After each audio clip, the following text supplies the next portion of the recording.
risk ဘဝမှာ risk လို့ပြောလာရင်အဲ့ဒါမသေးကြသေးတဲ့အရာတစ်ခုဆုံးဖြတ်ရခြင်းပါ risk ကိုအကြောင်းလွန်သွားရင်အခွင့်အလမ်းလဲဝေးကွာသွားတတ်ပါတယ် risk ကိုယူမယ်ဆိုရင်အချက်လက်ရှိရမယ်အချိန်ကိုတွက်ရမယ်ဆုံးဖြတ်ချက်ကိုတည်ငြိမ်ရမယ်မသေးကြသေးပဲအလွန်ကျွန်းယူလို့မရဘူးတွက်ချက်ထားတဲ့ risk ကမအောင်မြင်သေးရင်တောင်မှအတွေ့အကြုံပေးတယ်အရေးအချင်းတိုးစေတယ်အခွင့်အလမ်းအသစ်ဖွင့်ပေးတယ်မှားခဲ့တာကိုအမှန်ပြင်ခွင့်သိလာမယ်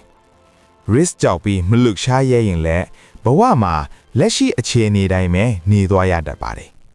အချိန်တရွေ့ရွေ့ကုံဆုံးသွားပြီးတိုးကြမှုလည်းနှင်းစေတတ်ပါတယ် risk ကိုကြော်ဖြတ်နိုင်ခဲ့ရင်ယုံကြည်မှုရှိလာပြီးဝင်ငွေလည်းတိုးလာနိုင်တယ်ဘဝတည်ငြိမ်မှုပိုမိုရရှိလာနိုင်တယ် risk မယူရင်တော့အဆက်အပိုင်းမှာ